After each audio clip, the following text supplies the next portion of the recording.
and I hope it's really revealed at E3.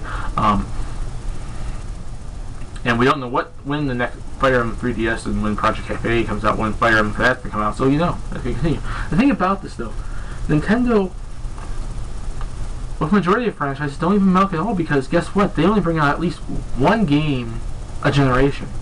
With 1080, with Wave Race, with F-Zero, Star Fox, Kirby, Donkey Kong. You know, all the lesser known Nintendo franchises get, if anything, one game a generation. Punch-Out hasn't been seen since Super Nintendo and made its return to the Wii. And there's a couple of franchises from last generation, or even a generation before that or so, they haven't been seen in a couple of generations and still haven't been seen on the Wii, like Star Fox and F-Zero and Wave Race and Teenage Snowboarding. I haven't seen a version this generation at all, except for Star Fox Command on the DS. It's just one of those things. How can Nintendo milk when majority of their franchises only get at least one game a generation, and that's one for a console, one time for a handheld. Usually handhelds get more, because when Pokemon they get like different versions and then the side games and everything. And last generation there was actually two console F-Zeros and three handheld ones, but we didn't get one console and one handheld here in America. And we didn't get any Game Boy Advance Star Fox or anything either.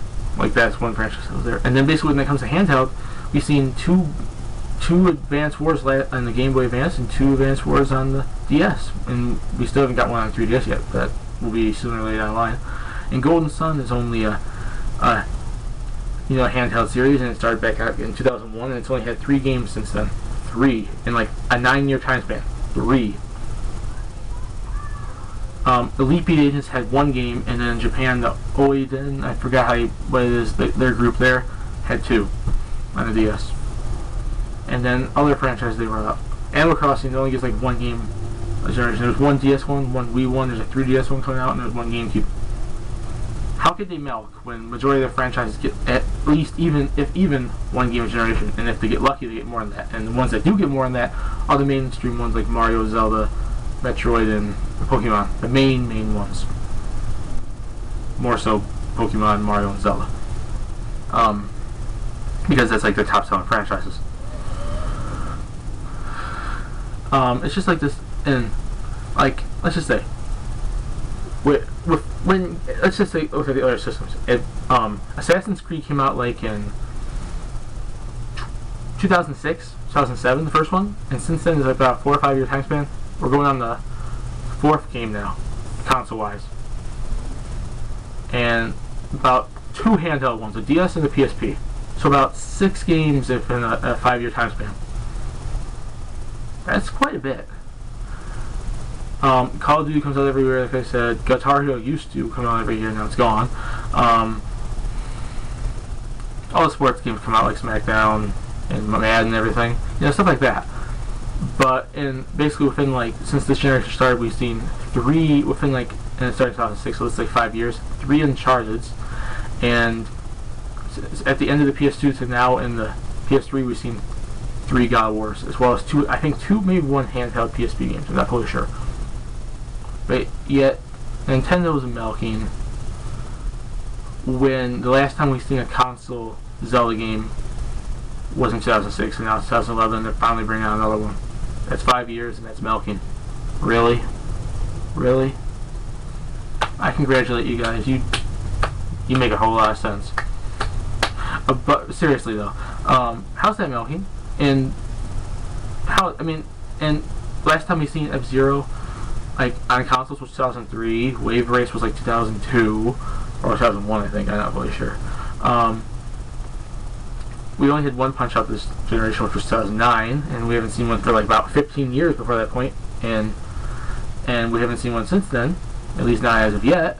We get 1 Smash Brothers a generation. It has not even reached handhelds yet. In 3DS, it might get to a 3DS this time. It might be the first time it gets to a handheld.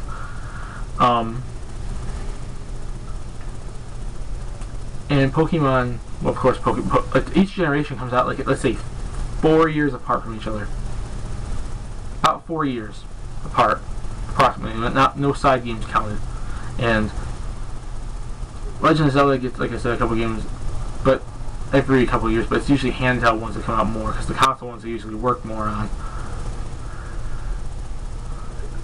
Or so, something like that. And Mario, of course, is their main character, and since he's spread out among different genres, that's why he shows up a lot, because he's in different genres. We got Mario Kart, and then like a year later they got like another version of him and another version of him. Like, okay, they could do this, like Paper Mario, and then like a Paper Mario for an RPG, and then like a mainstream like Mario 3D, then racing, then like sports game, and it would count. I mean, it would be the same character, but it's different, like different genres, different franchises, because not technically, because Mario Party is not a Mario 3D game. New Super Mario Bros. Wii is not a Mario Kart game. They're whole different things pretty much. Same character, same franchise, but different things.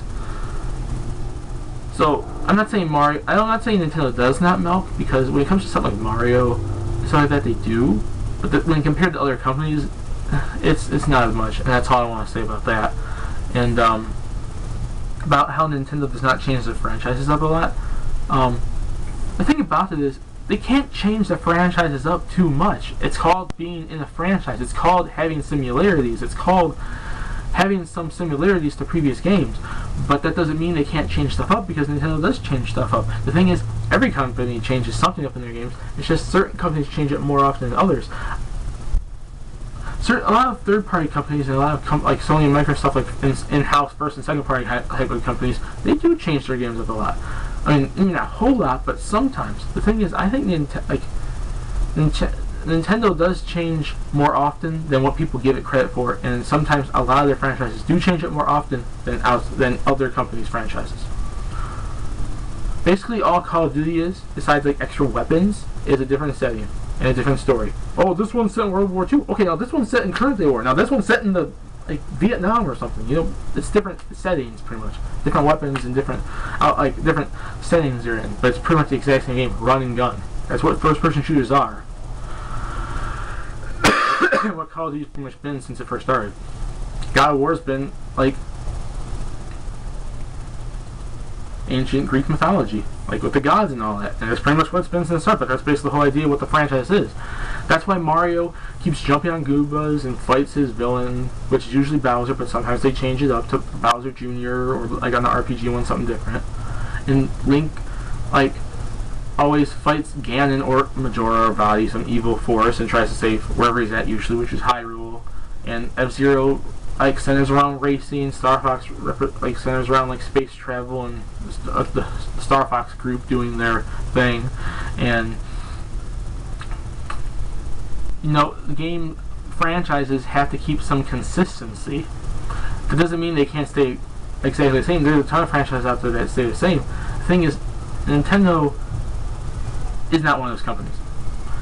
Certain franchises stay very similar, but they do change up a few things.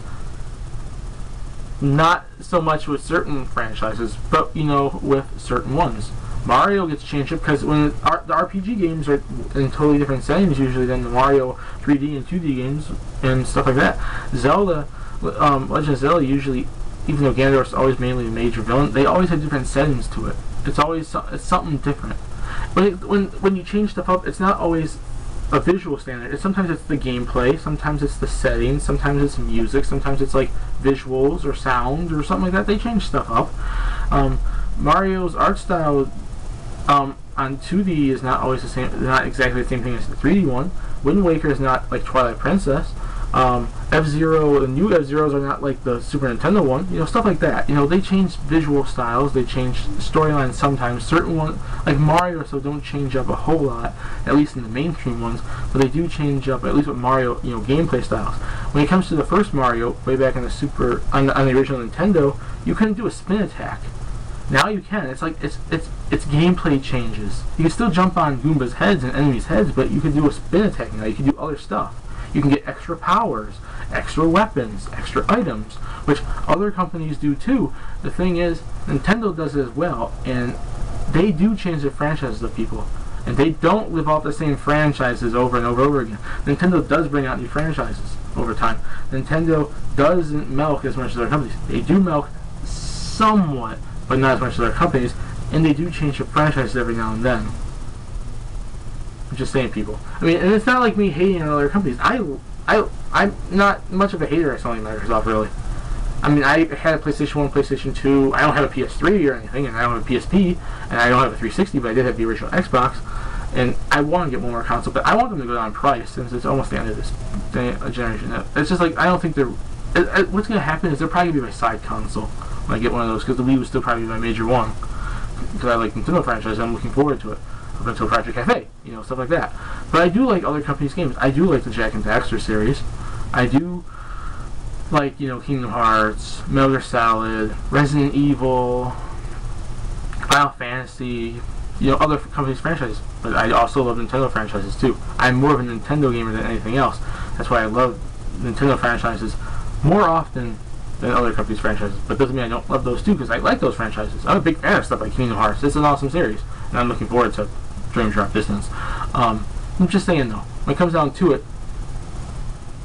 Nintendo doesn't milk as much.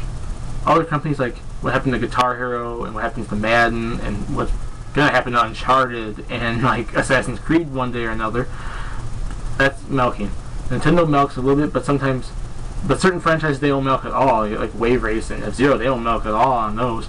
And when it comes to stuff like Mario and Pokemon, it's different every once in a while, so it's not as much milking as much as bringing the franchise out, because that's like their top selling franchise, and Mario is their main mascot. Like how Master Chief is the main mascot for Microsoft, and Prince Kratos is the main mascot for Sony, you know, stuff like that. And they do change their franchises up more often than what people give it credit for. That's saying other companies don't change up, but they change it up too. Visual styles, gameplay changes, stories, and stuff like that. And that's basically what this video is about. Hope you guys enjoyed it. Put in the comment section if you agree with me or disagree with me. Please subscribe if you want to. See you guys later. Peace and bye.